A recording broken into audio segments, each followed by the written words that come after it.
ನಿಮ್ಮ ಮನೆಯಲ್ಲಾಗಿರ್ಬೋದು, ಸಮಾಜದಲ್ಲಾಗಿರ್ಬೋದು, ಕೆಲಸ ಮಾಡೋ ಜಾಗದಲ್ಲಾಗಿರ್ಬೋದು ನಿಮ್ಮ ಮಾತು ಸರಿಯಾಗಿ ನಡೀತಾ ಇಲ್ಲ. ಹೆಂಡತಿ ಆಗಿರ್ಬೋದು, ಮಕ್ಕಳಾಗಿರ್ಬೋದು, ತಂದೆ ತಾಯಿ ಆಗಿರ್ಬೋದು, ಸ್ನೇಹಿತರಾಗಿರ್ಬೋದು, ಯಾರೂ ಕೂಡ ನಿಮ್ಮ ಮಾತಿಗೆ ಮನ್ನಣೆಯನ್ನು ಕೊಡ್ತಾ ಇಲ್ಲ.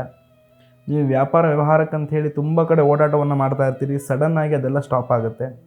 ಕೆಲಸ ಮಾಡುವಂಥ ಇಂಟ್ರೆಸ್ಟು ಬರೋದಿಲ್ಲ, ಓಡಾಡೋಕ್ಕೂ ಇಂಟ್ರೆಸ್ಟ್ ಬರೋದಿಲ್ಲ. ತದನಂತರವಾಗಿ ಮಾತಾಡಲಿಕ್ಕೆ ಭಯಪಡುವಂಥದ್ದಾಗಿರ್ಬೋದು.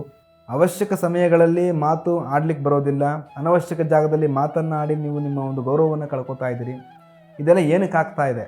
ಈ ಸಮಸ್ಯೆಗಳು ಉದ್ಭವ ಆಗಲಿಕ್ಕೆ ಕಾರಣಗಳೇನು, ಅದಕ್ಕೆ ಪರಿಹಾರಗಳೇನು ಅನ್ನುವಂಥದ್ದನ್ನು ನಾನು ನಿಮಗೆ ವಿಡಿಯೋದಲ್ಲಿ ಪೂರ್ಣವಾಗಿ ತಿಳಿಸ್ಕೊಡ್ತೇನೆ. ಅದಕ್ಕೂ ಮುಂಚೆ ನೀವು ನಮ್ಮ ಪೇಜ್ನ ಫಾಲೋ ಮಾಡಿ ಮತ್ತು ಲೈಕ್ ಮಾಡಿ, ಆದಷ್ಟು ಈ ವಿಡಿಯೋನ ಶೇರ್ ಮಾಡಿ.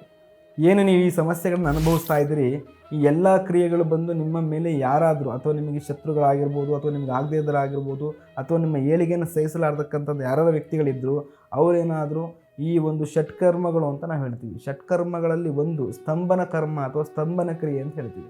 ಆ ಸ್ತಂಭನ ಕ್ರಿಯೆಯನ್ನು ನಿಮ್ಮ ಮೇಲೆ ನಡೆಸಿದ್ದೇ ಆದಲ್ಲಿ ಖಂಡಿತವಾಗಲೂ ನಿಮ್ಮ ಬಾಯಿ ಕಟ್ಟಾಗುತ್ತೆ, ನಿಮ್ಮ ಕಾಲು ಕಟ್ಟಾಕುವಂಥದ್ದಾಗಿರ್ಬೋದು, ನಿಮ್ಮ ಆಚಾರ ವಿಚಾರಗಳು ನಿಲ್ಲುವಂಥದ್ದಾಗಿರ್ಬೋದು, ಮತ್ತು ಏನನ್ನೂ ಕೂಡ ಯೋಚನೆ ಮಾಡೋಕ್ಕಾಗ್ದೇ ನಿಂತಲ್ಲೇ ನಿಲ್ಲುವಂಥ ರೀತಿ, ಸ್ತಬ್ಧವಾಗುವಂಥ ರೀತಿ ನಿಮ್ಮ ಜೀವನವನ್ನು ಮಾಡುತ್ತೆ. ಈ ಸಮಸ್ಯೆಗಳಿಂದ ನೀವು ಹೊರಗಡೆ ಬರಬೇಕು, ಒಂದು ಅಲ್ಪ ಪ್ರಮಾಣದ ಪರಿಹಾರವನ್ನು ಪಡ್ಕೊಳ್ಬೇಕು ಅನ್ನೋ ಒಂದು ನಿಮ್ಮ ಮನಸ್ಸಲ್ಲಿ ಇಚ್ಛೆ ಇತ್ತು ಅಂತಂದರೆ, ಇದಕ್ಕೆಲ್ಲ ಮೂಲ ಪರಿಹಾರ ಒಂದು ತಾಂತ್ರಿಕ ವ್ಯವಸ್ಥೆಯಿಂದ ಈ ಸಮಸ್ಯೆಗಳನ್ನು ಪರಿಹಾರ ಮಾಡಿಕೊಳ್ಬೇಕು. ಅದು ಬಿಟ್ಟರೆ ನಿಮಗೆ ಅಮಾವಾಸ್ಯೆ ಹುಣ್ಣಿಮೆಗಳಲ್ಲಿ ತಡೆಯನ್ನು ಹೊಡೆಸೋದ್ರಿಂದ ಅಲ್ಪ ಪ್ರಮಾಣದ ಪರಿಹಾರವನ್ನು ನೀವು ಕಾಣಬಹುದು.